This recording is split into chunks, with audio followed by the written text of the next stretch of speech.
오늘도 하나님의 은혜가 우리 모두에게 가득하시기를 주님의 이름으로 축복합니다.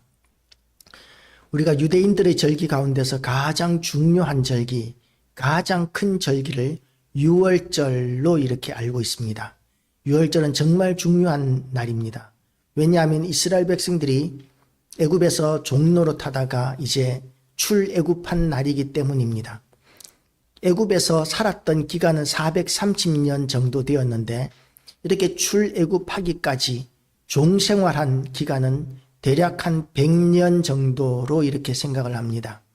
이스라엘 백성들이 이렇게 종노릇을 하고 얼마 안 돼서 이스라엘 백성들이 노역이 너무 힘들어서 하나님 앞에 비명을 지르고 부르짖었을 때에 하나님께서는 그 소리를 들으시고 그리고 구원자로 모세를 예비하셨습니다.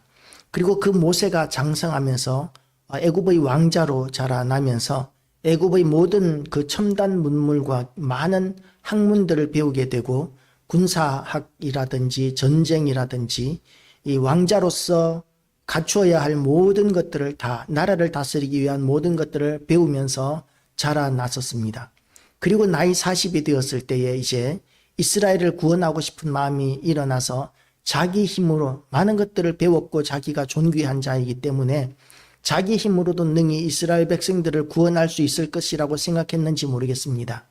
그래서 이스라엘 사람을 학대하는 애굽 사람을 쳐 죽이면서까지 이스라엘 사람들을 한 명씩 구원하기 시작합니다. 그런데 그것 때문에 이제 이 애굽에서 모세가 반역자로 낙인이 찍히고 저 시내 광야로 도망을 치게 되죠. 그렇게 도망을 치고 그리고 나서 나이가 80이 될 때까지 40년 동안을 광야에서 양을 치는 일을 합니다. 양을 치는 일은 그쪽 지방에서도 가장 천한 일 가운데 하나였었습니다. 애굽, 그러니까 최고의 강대국의 왕위를 계승할 존귀한 신분이었다가 이제 이방 나라에서, 그것도 나그네로, 이방 땅에서 나그네로 천대받으면서 천한 이 양을 치는 일을 40년 동안이나 하면서 모세는 지극히 낮아지고 겸손해지고 그리고 자기에게 대한 모든 기대를 이제 내려놓게 되었을 것입니다. 이러는 가운데서 하나님께서 모세에게 나타나시고 모세에게 이제 애굽으로 가서 이스라엘 백성들을 이끌어내라고 말씀하시고 그 모세를 통해서 애굽에는 10가지의 재앙이 내리게 됩니다. 그런데 애굽 왕 바로는 강팍하여서 나가라 그랬다가 말하라 그랬다가 나가라 그랬다가 말하라 그랬다가 이렇게 변덕도 죽을 듯이 하고 그러면서 이제 재앙이 9개가 지나갔습니다. 이제 한 번의 재앙이 남았는데 그게 뭐냐 하면 그 애굽에 있는 모든 것들의 첫째를 치는 것입니다. 첫째가 어떤 의미가 있느냐 하면 이스라엘 사람들에게 있어서는 모든 것을 의미합니다. 애굽 사람들에게는 모든 것을 의미합니다. 생명으로 여기고 자기들의 모든 생명으로 여기고 그리고 신으로 여기는 것이 장자입니다.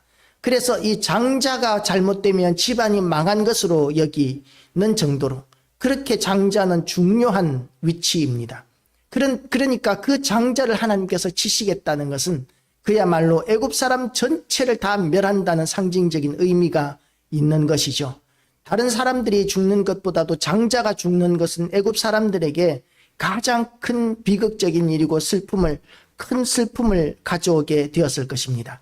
그런 10번째 재앙을 이제 눈앞에 두고 여호와께서 애굽 땅에서 모세와 아론에게 말씀하십니다. 자, 이제는 너희는 이 유월절 애굽 사람들을 칠 10번째 재앙이 나타나기 전에 이제 준비해라고 이렇게 명령을 내리시는 것이죠. 우리는 요즘 기념일이 참 많은 시대를 우리가 살고 있습니다. 오늘이 무슨 날인지 이렇게 오늘의 역사를 찾아봤더니 소양강댐이 준공된 날이라고 합니다.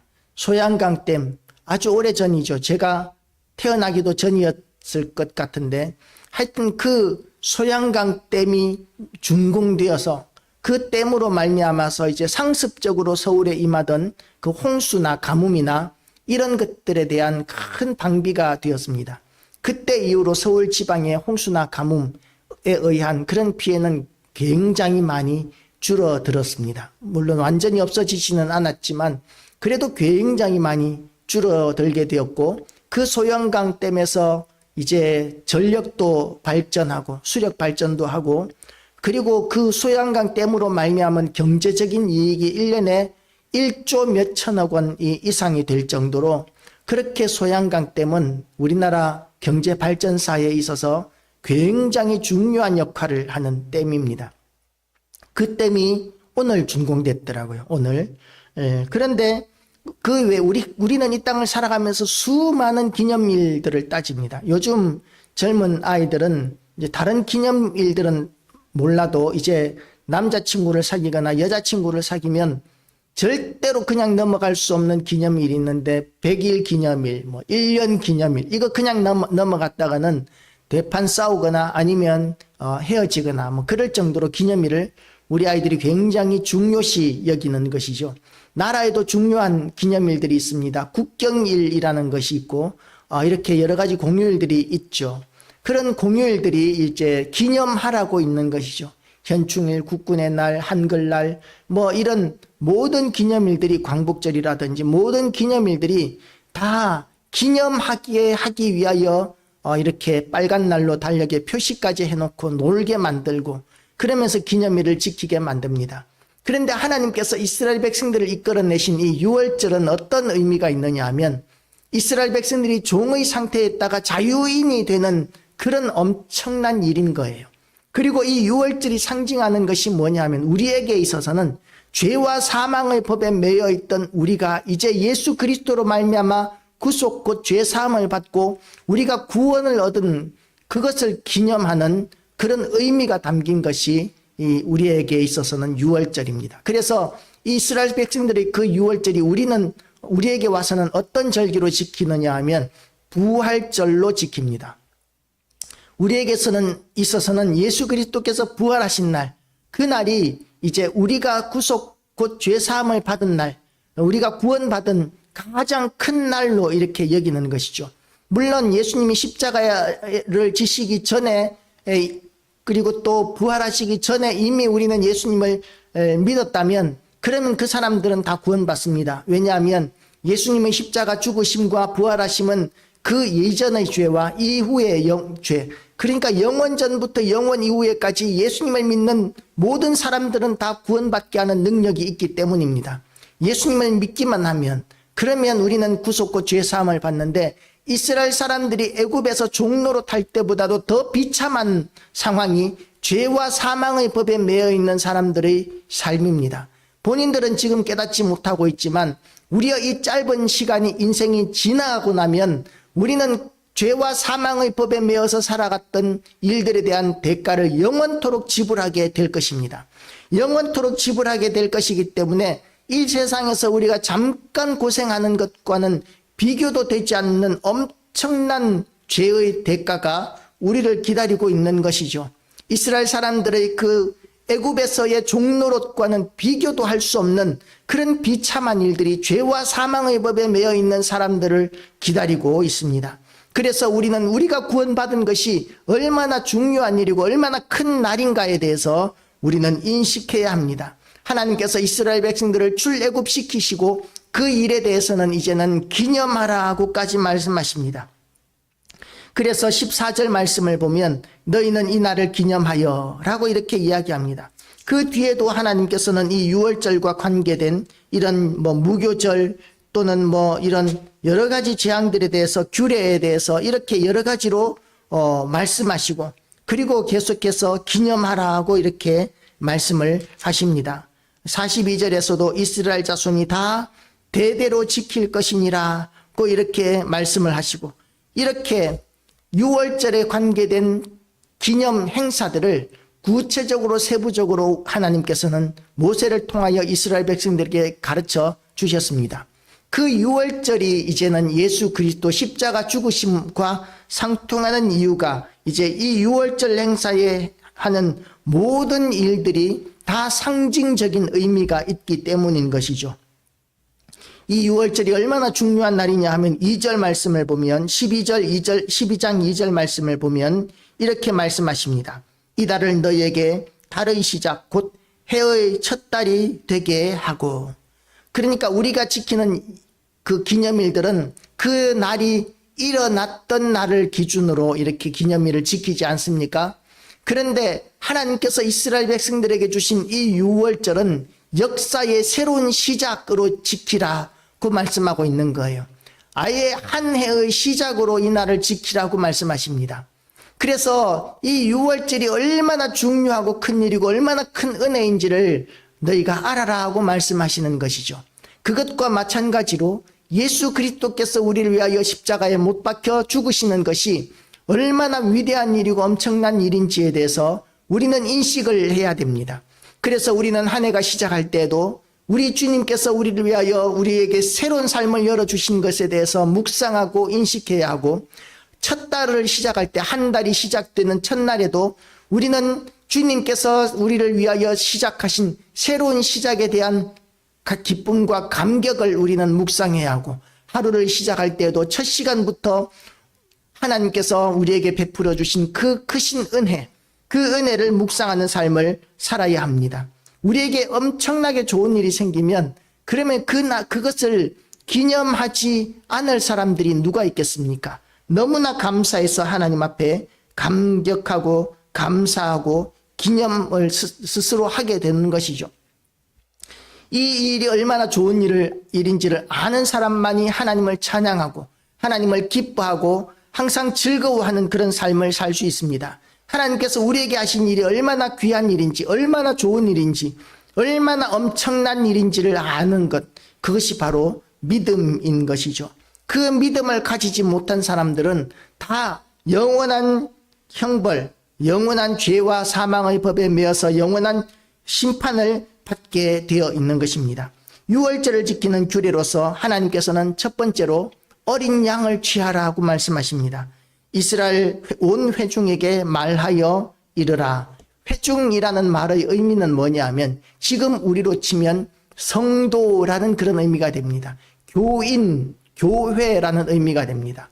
이 회중이라는 말이 그냥 쓴 말이 아니라 구약 성경에서는 수백 번이 쓰이기는 했지만 그러나 창세기에서는 쓰인 적이 없어요. 이 출애굽기에서도 이번이 12장에서 처음으로 쓰이게 되었습니다.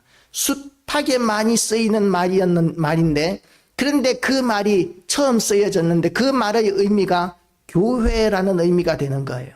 성도라는 의미가 있는 거예요. 그래서 온 회중에게 말하여 이르라. 하나님을 믿는 사람, 하나님의 손에 붙들린 사람들은 어떤 사람들이냐 하면 교회라는 것이죠. 성도라는 것이죠. 이달 열흘에 너희 각자가 어린 양을 취할지니, 이 어린 양이 누구냐 하면 바로 지금 우리에게는 예수 그리스도가 우리의 어린 양이 되어 주셨습니다. 예수님은 전능하신 하나님이시고, 그리고 예수님께서는 전지전능하시지만 그렇지만 자기의 모든 능력과 영광을 다 내려놓으시고 이 땅에 내려오셔서 우리를 위하여 십자가를 지고 죽어 주셨던 것이죠. 이스라엘 사람들이 어린 양을 취하고 각 가족대로 그 식구를 위하여 그 어린 양을 취하라고 말씀하십니다. 어린 양 얼마나 예쁜지 모릅니다. 양이 자라게 되면 양털이 때가 타서 한 번도 양은 목욕을 하지 않거든요. 그러니까 양털은 그야말로 때투성입니다. 오물이 묻고 빗물이 묻고 때가 묻고 이래가지고 양털은 더럽기 짝이 없어요. 그래서 양털을 잘라 놓으면 그걸 제일 먼저 세탁하는 과정을 먼저 거치고 나서 가공에 들어가는 것이죠. 그래서 양은 예쁘지 않아요. 그런데 어린 양은 너무나 예쁩니다. 갓 태어나서 얼마 되지 않은 그런 양들은 이제 예쁘기 짝이 없는 것이죠. 어린 양을 취하되 그 어린 양에 대하여 식구가 너무 적으면 그 집의 이웃과 함께 사람 수를 따라서 하나를 취하며 각 사람이 먹을 수 있는 분량에 따라서 너희 어린 양을 계산할 것이며, 어떤 사람은 집안 식구가 작으면 양 한 마리 다 못 먹을 수 있어요.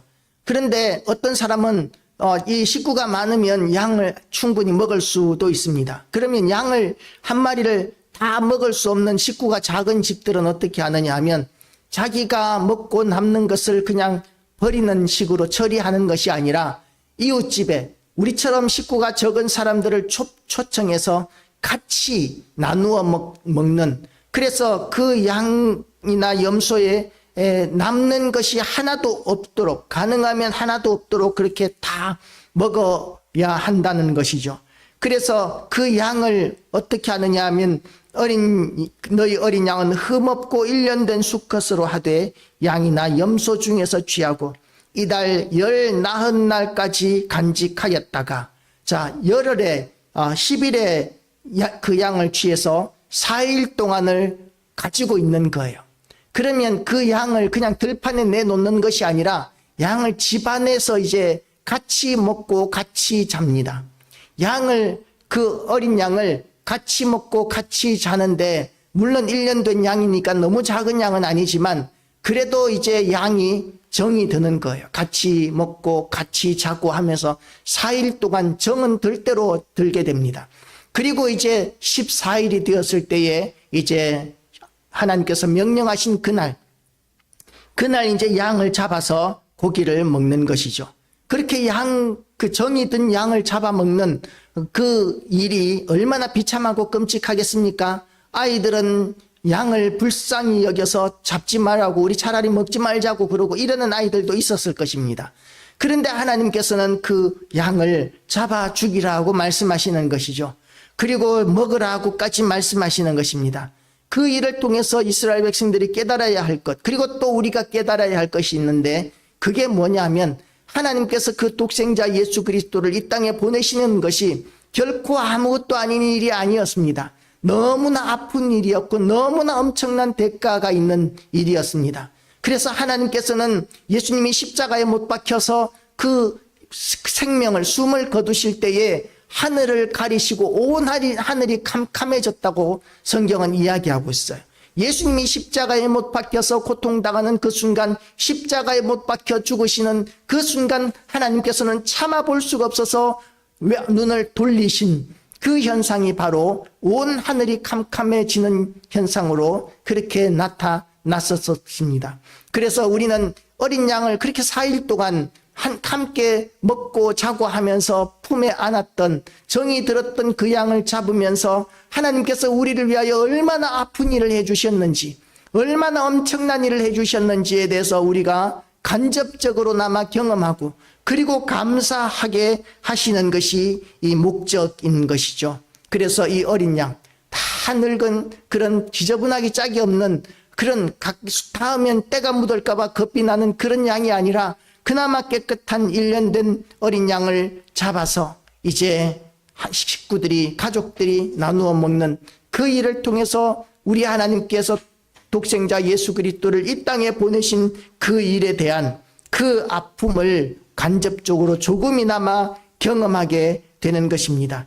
그리고 그 피를 먹을 집 좌우 문설주와 인방에 바르고, 이 6월절에 하나님께서는 그 문설주와 인방에 있는 어린 양의 피를 보고 넘어가겠다고 말씀하십니다.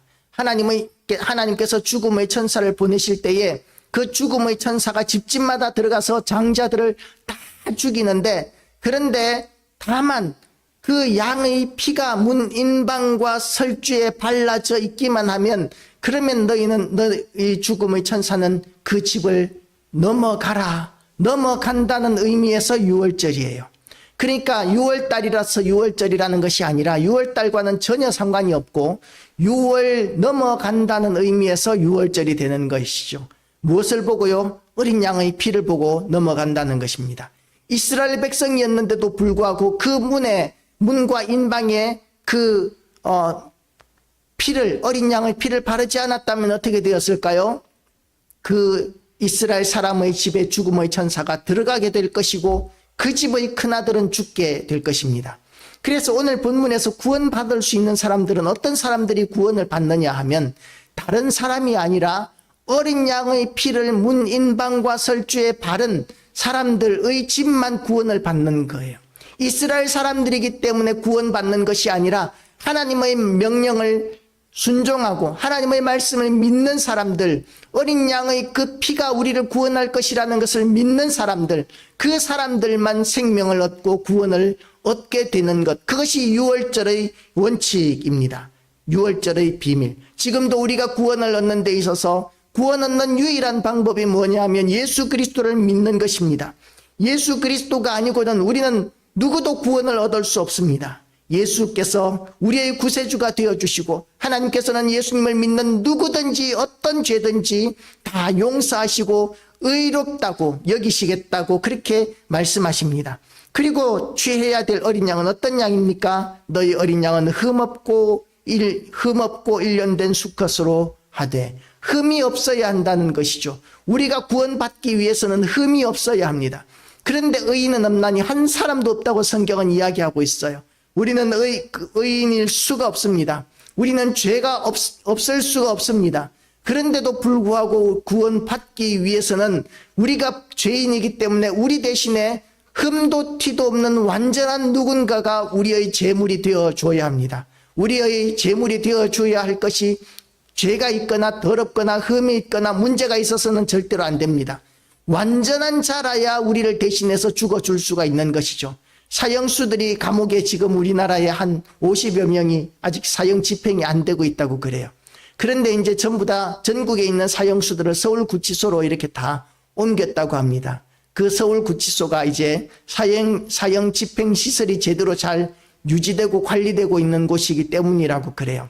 만약에 그 50여 명의 사형수 가운데 어떤 사형수가 이 집행관에게 이렇게 요청을 합니다. 아니면 판사에게 이렇게 요청합니다. 내가 죽어줄 테니까 여기 있는 나머지 사형수들은 사형 면제시켜 주세요 라고 이렇게 요구한다면 말이 되겠습니까?